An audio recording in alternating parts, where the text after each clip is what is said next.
Perkenalkan, nama saya Fernanda Valentina Putri, NIM 2210417657. Saya dari kelas M2. Baiklah, saya di sini akan menjawab pertanyaan UTS yang Bapak Adi Mursalin berikan, yaitu saya akan menjawab soal yang di bagian A dulu, yang berkenaan dengan tugas sehari-hari saya di kelas. Tugas yang pertama yaitu, apakah Anda sudah memiliki buku manajemen pemasaran? Jika ya, mengapa Anda wajib memiliki buku e-marketing?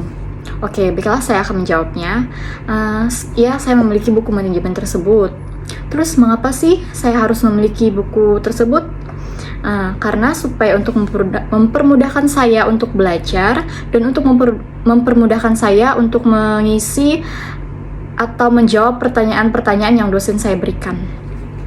Terus, yang kedua, apa tujuan Anda mengikuti kuliah manajemen pemasaran?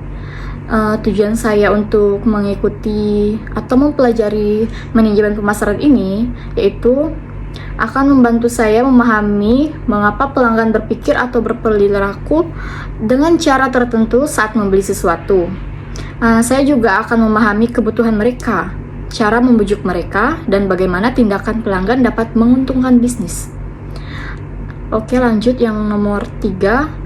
Berapa kali Anda menghadiri kuliah manajemen pemasaran? Mengapa? Oke, untuk kehadiran pertemuan tatap muka di kelas saya itu cuma 2 kali, dan sisanya pertemuan secara online. Soal yang keempat, apakah Anda aktif menjawab soal-soal yang ditanyakan di kelas? Jika ya, buktikan bahwa Anda aktif, dan jika tidak, mengapa Anda tidak aktif? Oke, baiklah, saya akan menjawab.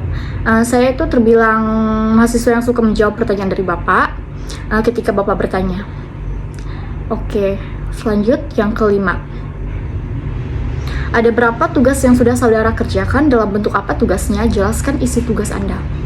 Oke, tugas yang sudah saya kerjakan itu ada 2. Tugas yang tersebut berupa video recording. Tugas yang pertama, saya membacakan ringkasan bab 1 di buku manajemen pemasaran, dan yang kedua itu saya menjawab soal tentang Apilio. Terus soal yang terakhir, yang bagian A, apakah Anda sudah bergabung di Google Classroom? Apa tugas yang diberikan di Google Classroom? Tanggal berapa Anda menyerahkan tugas di Google Classroom? Apakah sudah dinilai dosen? Jika ya, berapa nilai tugas Anda tersebut? Oke, saya sudah bergabung di Google Classroom itu sudah sejak lama, sejak Bapak menyuruh kami, atau sejak Bapak chat di kelas, itu saya langsung masuk. Terus tugas yang diberikan Bapak ada 2, yaitu yang pertama tugas video record tentang manajemen pemasaran, dan yang kedua tugas video record tentang Apilio, menjawab pertanyaan yang berkenaan tentang Apilio. Saya menyerahkan tugas saya itu pada tanggal yang sudah ditentukan oleh Bapak, tapi tugasnya belum Bapak kasih nilai. Itu sekian dari saya akan menjawab soal bagian B di video yang selanjutnya. Oke, baiklah, saya akan melanjutkan di soal bagian B ini. Soal bagian B ini berkenaan dengan affiliate marketing atau Apilio. Soal yang pertama yaitu, apa itu Apilio Marketplace? Jelaskan. Menurut saya, Apilio Marketplace adalah platform yang dikembangkan untuk memfasilitasi aktivitas affiliate marketing. Dalam konteks affiliate marketing, ada 3 pihak utama yang terlibat. Yang pertama yaitu advertiser atau pengiklanan, yang kedua publisher atau penerbit, dan yang ketiga platform atau marketplace. Soal yang bagian B atau yang nomor 2, dari mana Anda mengetahui Apilio Marketplace tersebut? Saya mendapatkannya dari pembelajaran yang Bapak berikan, baik dari teks ataupun penjelasan yang Bapak berikan, serta juga itu dari hasil research yang saya lakukan secara mandiri. Soal yang ketiga, apakah Anda mendaftar di Apilio Marketplace dan apa web replika Anda? Saya sudah mencoba untuk mendaftar, tapi tidak bisa karena bermasalah pada alamat email saya. Soal yang bagian 4, soal selanjutnya, apakah merasa tertarik ikut Apilio atau terpaksa daftar Apilio? Jelaskan jawaban Anda. Saya sangat tertarik untuk ikut Apilio selain menambah wawasan dan pengalaman saya dalam bidang berbisnis, dan hal sederhananya strategi untuk berbagi tanggung jawab untuk memasarkan produk. Soal yang selanjutnya, jelaskan bagaimana cara kerja Apilio tersebut. Oke, cara kerja affiliate marketing ini. Jika terjadi pembelian melalui link afiliasi tersebut terhadap produk maupun jasa, maka orang yang mendaftar tersebut dapat mendapatkan komisi. Terus, komisi yang didapatkan oleh setiap diri sendiri atau berbeda tergantung pada produk, jasa, maupun barang yang ditawarkan. Oke, soal yang selanjutnya, jelaskan bagaimana komisi yang ditentukan dalam affiliate tersebut. Program afiliasi penjual adalah program yang memberikan keuntungan khusus untuk penjual berupa komisi hingga 10% maksimal. Untuk setiap penjualan yang dibuat melalui link toko dan link produk penjual. Oke. Posting foto Anda, I'm ready affiliate. Jelaskan makna foto Anda tersebut dan lampirkan foto Anda tersebut. Saya akan melampirkannya di sini. Ini foto saya. Makna dari foto saya ini yaitu adalah bahwa saya siap menjadi atau ikut serta dalam Apilio. Oke, baiklah. Sekian dari saya. Saya akan akhiri dan lanjutkan ke video selanjutnya. Oke, baiklah. Saya akan melanjutkan ke soal yang berikutnya. Yang soal bagian C ini berkenaan dengan teori-teori e-book manajemen pemasaran yang Anda peroleh dari dosen Anda. Oke, baiklah. Saya akan menjawab yang pertama. Silahkan buka bab 2 dan 3 dan 4. Ada topik bab 2, 3, dan 4 tersebut. Jelaskan isi dari bab 2, 3, dan 4 tersebut. Oke, baiklah. Yang bab 2 ini yaitu tentang perkembangan pemasaran di abad ke-21. Pemasaran untuk abad ke-21 ini, pemasaran adalah fungsi organisasi dan serangkaian proses untuk menciptakan, mengomunikasikan, dan memberikan nilai kepada pelanggan, dan untuk mengelola hubungan pelanggan dengan cara untuk menguntungkan organisasi dan pemangku kepentingannya. Oke, abad ke-21 telah menyaksikan munculnya ekonomi baru berkat inovasi dan pengembangan teknologi baru.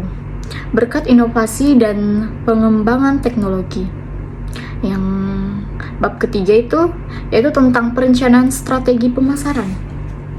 Perencanaan strategi pemasaran melibatkan pembuatan peta jalan untuk memberitahu Anda bagaimana Anda akan menjual produk atau layanan atau pelanggan Anda. Proses perencanaan pemasaran berkaitan dengan pedoman mengenai peluncuran suatu produk dan menjadikannya bestseller dalam kurun waktu tertentu. Oke, selanjutnya bagian bab 4 itu tentang sistem informasi manajemen. Nah, jelasnya sistem informasi yang mengklaim mendukung manajer tidak dapat dibangun kecuali seseorang memahami apa dilakukannya manajer dan bagaimana mereka melakukannya.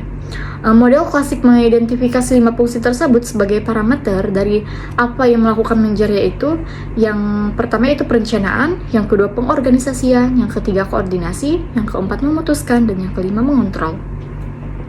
Oke, selanjutnya soal yang selanjutnya yang nomor 2, apakah yang dimaksud dengan manajemen pemasaran dan konsep pemasaran? Oke, baiklah. Manajemen pemasaran adalah analisis, perencanaan, implementasi, dan kontrol yang disusun untuk sesuai dengan tujuan dan visi perusahaan. Oke, baiklah. Konsep pemasaran adalah cara memaksimalkan keuntungan adalah dengan cara memenuhi kebutuhan konsumen, meningkatkan penjualan, serta mengalahkan kompetitor. Oke. Baiklah, soal yang ketiga,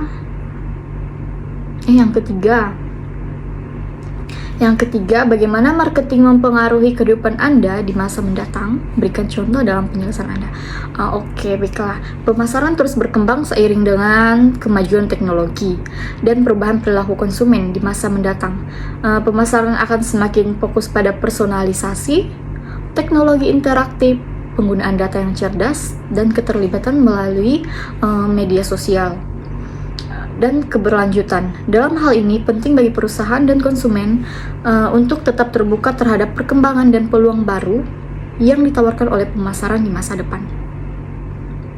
Oke, pertanyaan yang terakhir, apakah ada perbedaan antara konsep produk, konsep produksi, konsep penjualan dengan konsep pemasaran? Jelaskan jawaban Anda.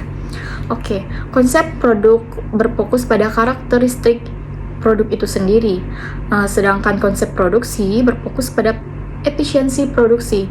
Terus konsep penjualan berfokus pada promosi dan upaya penjualan. Sedangkan konsep pemasaran berfokus pada pemahaman dan pemenuhan kebutuhan konsumen dengan cara yang lebih efektif daripada pesaing. Konsep pemasaran cenderung menjadi pendekatan yang lebih holistik dan strategis dalam memandang bisnis secara keseluruhan. Oke, baiklah, itu saja dari saya untuk menjawab pertanyaan yang nomor C. Saya akan lanjut ke video selanjutnya, soal selanjutnya. Terima kasih. Oke, baiklah, saya akan melanjutkan ke bagian 4, ke bagian D. Sebutkan judul video tersebut dan siapa pembicaranya dan manfaat apa yang Anda peroleh dari menonton tersebut. Oke, judul video tersebut adalah tentang manajemen pemasaran dan nama pembicaranya yaitu Dr. Ahmad Ikhwan Setiawan, SEMT. Nah, dalam video tersebut banyak sekali manfaat yang saya dapat, mulai dari pengertian manajemen pemasaran, sejarah munculnya, pentingnya manajemen pemasaran dalam kehidupan sehari-hari, mempelajari posisi manajemen pemasaran di antara ilmu pemasaran dan proses manajemen pemasaran dalam perusahaan. Oke, baiklah, itu saja dari saya ucapkan terima kasih.